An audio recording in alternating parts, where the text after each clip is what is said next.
It's never really a happy experience talking about death on the scale that I've just outlined. I take it from a perspective looking in very broad terms, the 1920s, the 1930s, the 1940s.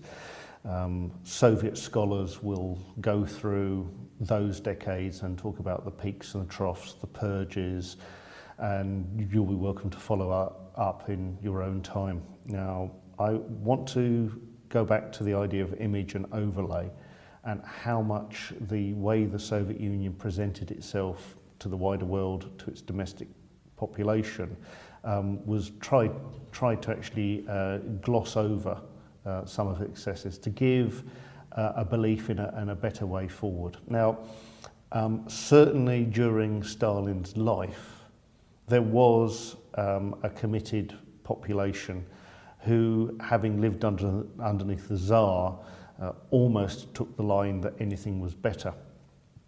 However, propaganda by the Bolsheviks and the Communist Party of the Soviet Union was portrayed in a consistent way over the period of Stalin's life, as I mentioned. And I just want to draw attention to, again, David King's work, in this case, his book, Red Star over Russia, and just focus on the way that Lenin is portrayed. Now, this is, at least beginning with, the images of Lenin at the Finland station. And as you can see, there is a consistent pose with the open hand, welcoming, trying to engage the population more widely, giving direction to Soviet society, which is repeated, whether it be on top of an armoured car, a large bust, a stylized mural, or again, a poster. And we can actually find that again in terms of another pose in the different direction, but in this case giving greater leadership and direction. Again, it is the same pose repeated, including the very stylized image at the bottom here. We flip over, we go back to the Finland station image once more, or slightly modified. This is a variation of, these are 6 variations on a photograph by Goldstein. And again, it is the open hand, it is giving guidance, and Lenin's image as being critical to the direction of society as it goes through.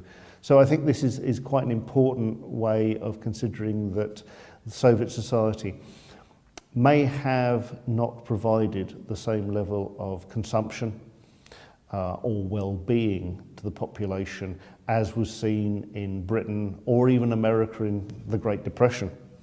But one of the things that you need to consider is that a commitment to a better future through the propaganda, offering a better future, offering goals through the Communist Party and their imagery helped reinforce the rule of the Soviet hierarchy.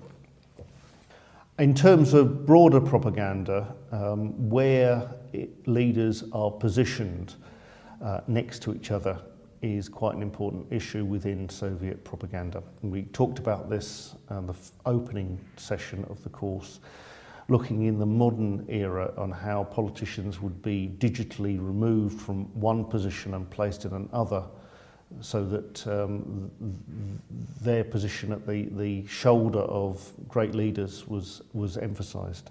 The same is true within the Soviet Union. And again, here are 2 photographs, two representations of banners. One giving Stalin amongst the people, suggesting that he is a man of the people. And secondly, Stalin juxtaposed next to Lenin, but also with Marx and Engels there. So that what is put forward is, if you like, a retconned view of Stalin's rise, that he was central to the development of Soviet ideology and leadership. That was far from the case. Certainly in the way that Stalin moved forward certainly in the way that Stalin moved the Soviet Union forward, what we are looking at more than anything is the degree of control, not an ideological commitment, which is his important contribution to the way that the Soviet Union developed. Just as banners and posters were an important part of the Soviet leadership's propaganda tools, so were the 1930s show trials, if you like, making clear to the public that those who dissented would be punished and to go through what appeared to be a judicial process. It was more for public consumption. Now, here we've got a photograph which starts to deal with an issue we're going to come back to a little bit later. This photograph in 1935 shows Stalin with a group of Soviet leaders, yet you can just about pick out that 4 of them have had their faces scrawled out of this particular photograph. It's not done subtly. It is an indication that these people, having been in Stalin's trust, slowly moved out, and being moved out of that trust were then purged and, if you like, were fed to the dogs in giving the public indications of what happens to those who fail to commit to the loyalty that Stalin required. Now, to think about another way of putting that into context, here are 2 presentations of the Soviet Union.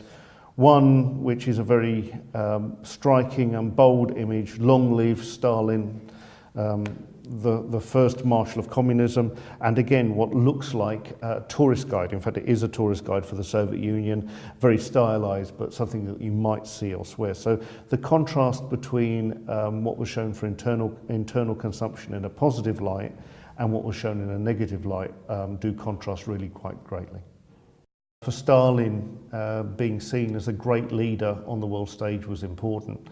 And these images indicate the degree of, quotes, cooperation that was put forward between the British, the Americans and the Soviet Union against the common foe in Adolf Hitler and Nazi Germany. Now, one of the recurring themes in discussions between Stalin, Churchill and Roosevelt during the 1940s was when a Western Front would be opened up. I think given the loss of life of the Soviet Union on the Eastern Front, that's understandable, to dilute and stretch the Soviet forces across Europe. Winston Churchill, very politely, so to speak, decided to forget about the von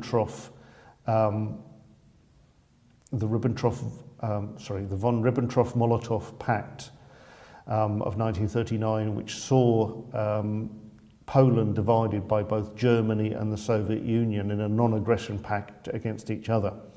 I think Churchill particularly was prepared to view his enemy's enemy as a friend at this point in time. So while we have these strongly patriotic and reinforcing images, one of the things you've got to bear in mind is this is propaganda, the politics behind it were far more complex, but it's what's presented to the Soviet public and again, to a certain degree, what's shown to the public more widely.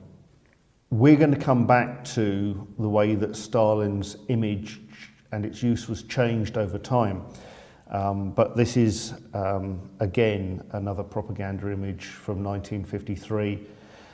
Him lying in state and in an almost semi-tropical environment with a number of flowers and leaves around him. So the idea of veneration in death and the respect that's shown in this photograph is something that those who had direct contact with Stalin and his regime might have found a little bit ironic, considering the number of people who were not treated with the same respect in their own deaths. What we have is a number of David King's works here looking at revolutionary posters, and I want to extend the idea that how the power of image in the Soviet Union carried across. So if you consider my comments regarding the wartime alliance, it's very clear from this particular poster, a very anti-capitalist view, that it's a stylized view of France, America and Great Britain as effectively bags of money, rather than being human beings, overlooking the distress of the Soviet Union. So again, time of war, time of winning hearts and minds, bringing people together towards a common purpose. What we have is a different use of imagery, from the three flags to here the three bloated capitalists. Another important point of Soviet imagery is the idea of collective effort. So in many of the propaganda posters, you see ordinary people contributing. In these two posters, workers holding flags, but it's the farmer, it's the engineer, it's the militiaman. What we're actually seeing here is an embodiment of Soviet goals about the role of the individual in part of a collective struggle. And if you like, it's eulogizing the importance of the individual, even though the way the Soviet Union was run and operated was very much from the top down. Once more, in terms of the iconography almost of Lenin, here we have another poster from 1924. He is in a similar pose to those that I indicated before. You have the industrialization of Soviet Union in the background, but nevertheless he's pointing forward. He is leading the country in a consistent manner. As well as the positive images, we need to talk about how the enemies of the state were characterized. These posters indicate those who were the wreckers, the counter-revolutionaries, again, horribly caricatured, and also the idea of the rich peasant, the idea that farmers within the Soviet Union were to a certain degree taking advantage of the leeway of the new economic policy, and while they were fulfilling their quotas, they were also making profits for themselves. These who were not complying with the broad view of Stalinist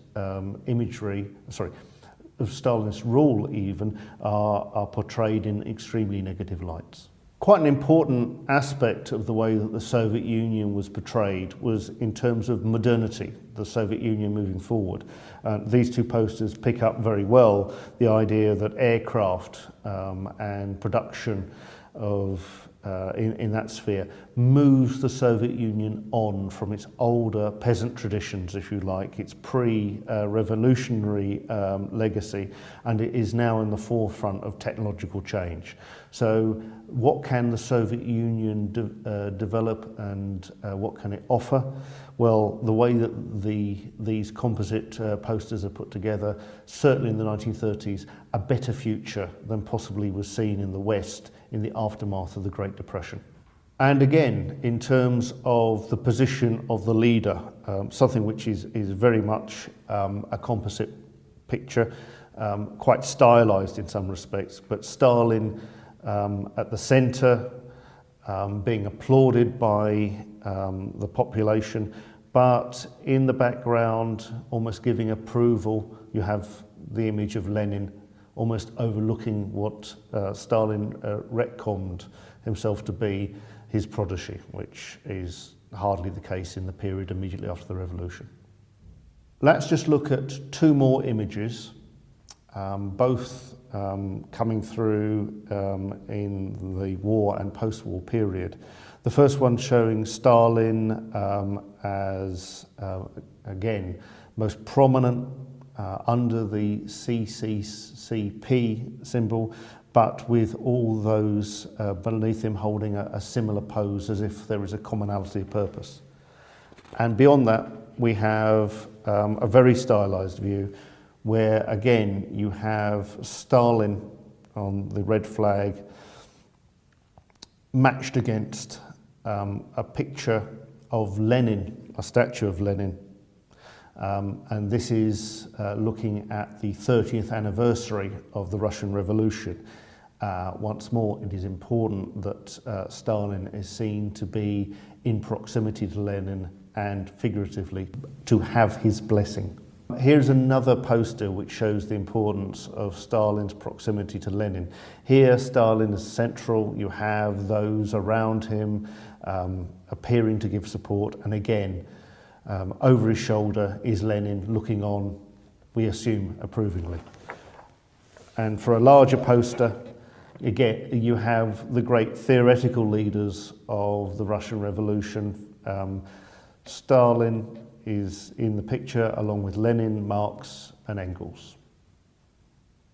So while this is a very rapid and somewhat stylized view of the way the imagery was used in the Soviet Union, you can see that they're very bold and compelling images, either very positively or very negatively, depending on the stance of the Soviet Union at the time.